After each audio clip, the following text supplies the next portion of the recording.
Hi friends, स्वागत है मेरे यूट्यूब चैनल सरकारी एग्जाम्स। दोस्तों, आज के टॉपिक में हम त्रिभुज के बारे में पढ़ेंगे। इससे पहले हम एक वीडियो बना चुके हैं जिसमें हमने भुजा के आधार पर त्रिभुज पढ़ा था, ठीक है। और इस वाले वीडियो में हम कोण के आधार पर त्रिभुज पढ़ेंगे, ठीक है। तो चलिए स्टार्ट करते हैं।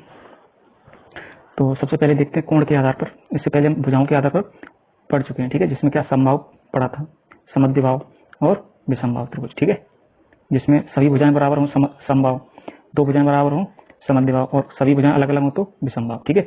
और इस वीडियो में हम कोण के आधार पर त्रिभुज के बारे में जानेंगे, ठीक है। तो न्यून कोण त्रिभुज, ठीक है। पहला कौन सा होता है? न्यून कोण।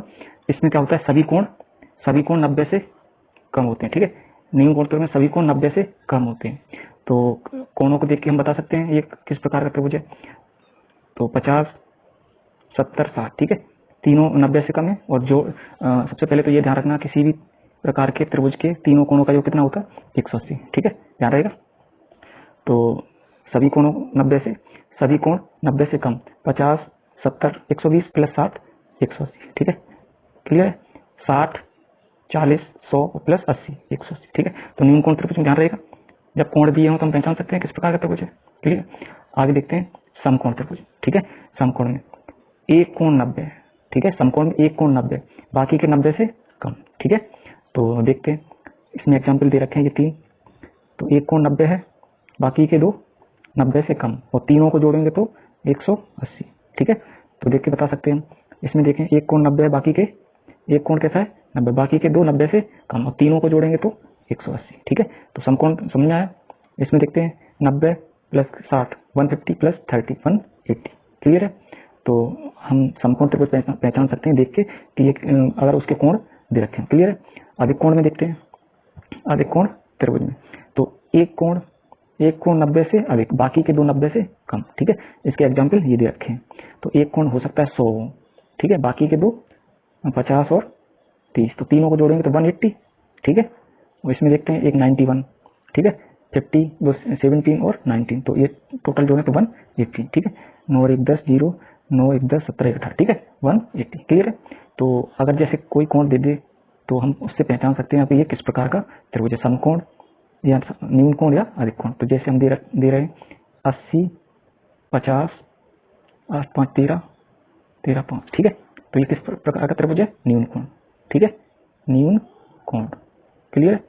सभी 90 से कम है, न्यून कोण है, ठीक है। आगे देखते हैं समकोण ये और अधिक कोण ये, क्लियर है। अधिक कोण इनको देख लेना, ठीक है। तो समकोण त्रिभुज में ध्यान रखना, कर्ण का स्क्वायर बराबर होता है लंब का स्क्वायर प्लस के आधार का स्क्वायर, ठीक है। कौन से वाले त्रिभुज में? समकोण त्रिभुज में, ठीक है। बाकी के देखते हैं। अगर मान लिया कोण दे रखे तो आप पहचान सकते हो किस प्रकार का त्रिभुज है। लेकिन अगर भुजा दे रखी हो, भुजा, ठीक है, ये दिख नहीं रहा है, भुजा दी हो तो कैसे पता करें त्रिभुज कैसा है, ठीक है। तो ये 3 रूल है, मोस्ट इंपोर्टेंट को ध्यान रखना, ठीक है। अगर दो भुजाओं के वर्गों का योग, ठीक है, तीसरी भुजा के वर्ग के योग से अधिक है, ठीक है, तो ये कैसे त्रिभुज होगा? न्यून कोण, क्लियर है। ये ध्यान रखना, सी सबसे बड़ी भुजा है, ठीक है। दो भुजाओं के वर्गों का योग तीसरी भुजा के वर्ग के बराबर है तो त्रिभुज कैसा है? समकोण। और दो भुजाओं के वर्गों का योग छोटा है तीसरी भुजा के वर्ग से, तो त्रिभुज कैसा होगा? अधिक कोण, क्लियर है। जैसे हम इसमें पता करते हैं, ये 3 मैंने एग्जाम्पल लिए, इनमें से पता करना है कौन सा समकोण है, कौन सा अधिक कोण है, कौन सा न्यून कोण है, ठीक है। तो इसमें देखो ध्यान रखना, सबसे बड़ी भुजा है सी है, तो सबसे बड़ी भुजा का वर्ग ये देखो 25, ठीक है। बाकी की दो भुजाएं ये कितना 9 और 4 का वर्ग 16, ठीक है, 4 का वर्ग 16, तो इनको जोड़ना जरा, ये कितने हो गए? 25 25, तो ये कैसा त्रिभुज है? समकोण, ठीक है। कैसा त्रिभुज है? बड़ी भुजा का वर्ग, ये बड़ी भुजा के वर्ग का गिरा वर्ग बराबर इन दो के वर्ग का योग बराबर है, तो ये कैसा है? समकोण त्रिभुज, ठीक है। बाकी आगे देखते हैं। इसमें से सबसे बड़ी भुजा 121, 11 का वर्ग 121, 5 का 25, 8 का 64, ठीक है। तो कौन सा बड़ा है? ये 121 ज्यादा है, ठीक है। तो ये कैसा त्रिभुज है? अधिक कोण त्रिभुज, कैसा है? अधिक कोण, क्लियर है। ये वाली कंडीशन फुलफिल हो रही है, ठीक है। ऐसे इसमें देखते हैं, दो भुजाओं के वर्गों का, दो भुजाएं वर्ग, ठीक है, तो ये कितना 16 प्लस के 5 का 25, तो जोड़ना इसको, ये हो गए 41 और इसका वर्ग 36। ठीक है, तो कौन सा बड़ा है? दो भुजाओं का, तो ये कौन सा त्रिभुज हो गया? न्यून कोण। ठीक है, क्लियर है। भुजा दे रखी है तब भी हम पहचान सकते हैं त्रिभुज कैसा, समकोण, न्यून कोण या अधिक कोण, और कोण भी रखे तब भी हम पहचान सकते हैं। ठीक है, क्लियर है। आगे देखते हैं, ये न्यून कोण त्रिभुज है। ठीक है, इसका क्षेत्रफल कैसे निकालेंगे हम? तो क्षेत्रफल, त्रिभुज का क्षेत्रफल निकालने की, अगर देखो, अगर तीनों भुजाएं दे रखी हैं, ठीक है, और ये अलग अलग है, तो हम ये वाला फॉर्मूला फिट करेंगे। एस क्या निकालना? एस, सबसे पहले एस निकालना, तीनों भुजाओं को जोड़ के और 2 से भाग देंगे। ठीक है, अगर तीनों भुजाएं अलग अलग हैं तो ऐसे क्षेत्रफल निकालने का ये फॉर्मूला हो गया। ठीक है, अगर लंब दे रखा है, परपेंडिकुलर, ठीक है, और आधार दे रखा है, एक भुजा दे रखी है और ये लंब दे रखा है, तो त्रिभुज का क्षेत्रफल ये समकोण की तरह हम निकाल सकते हैं। क्लियर है? ठीक है, आगे देखते हैं। अब मान लिया अधिक कोण त्रिभुज, ठीक है, इसका सेम यही फॉलो करना है। ठीक है, अगर जहां दे रखी है तो त्रिभुज का क्षेत्रफल कैसे निकालेंगे? ऐसे। ठीक है, विषमबाहु वाले से। ठीक है, S, S minus A, S minus B, S minus सी।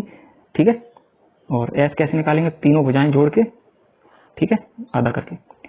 यदि लंबवत ऊंचाई दे रखी हो, ठीक है, ऐसे हो सकता है, ऐसे दे रखा है, ये लंबवत ऊंचाई ऐसे परपेंडिकुलर, ये लंबवत यहाँ से ये दे रखी हो, ये वाली भुजा। ठीक है, तो तक, ठीक है, ये दे रखा होगा ए, यहाँ से यहाँ तक। ठीक है, उसके बाद ये लंबवत ऊंचाई, तो ऐसे निकालें। क्लियर है? अगर लंबवत ऊंचाई दे रखी है ये वाली, ठीक है, भारी देगी, मान ली एच दे रखा है ये, ठीक है, और ये वाली भुजा दे रखी है यहाँ से यहाँ तक, ये नहीं, आगे नहीं। ठीक है, ये वाली नहीं लेना, केवल यहाँ से यहाँ तक, और ये ऊंचाई दे रखी है, तो आधार इंटू लंबवत ऊंचाई। क्लियर?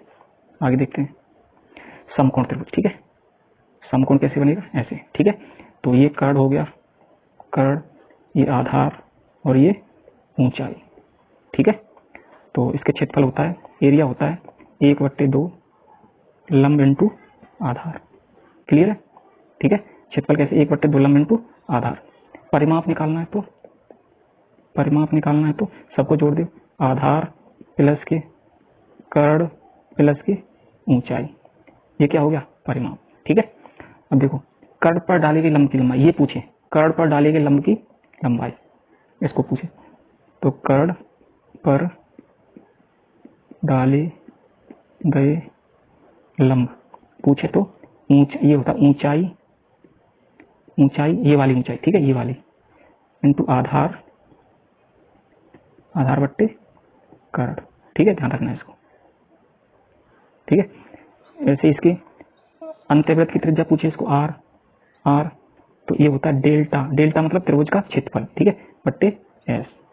ठीक है, एक और अंतर्वृत्त का फॉर्मूला होता है आधार इंटू ऊंचाई बट्टे आधार ये वाला, ऊंचाई ये वाली, ठीक है, बट्टे सबको जोड़ो, आधार प्लस के ऊंचाई प्लस के कर्ण। ठीक है, त्रिज्या निकालने का ये भी फॉर्मूला होता है। ठीक है, परिवृत्त के देखते हैं, परिवृत्त की त्रिज्या आर, तो ये होता है ABC बट्टे 4 डेल्टा त्रिभुज का क्षेत्रफल। ठीक है, उसके बाद एक दूसरा फॉर्मूला होता है परिवृत्त की त्रिज्या निकालने के लिए, कर्ण बट्टे ये क्या है? परिवृत्त की त्रिज्या। ठीक है, परिवृत्त की त्रिज्या, तो कर्ण बट्टे 2। ठीक है, कैसे ही निकाल सकते हैं?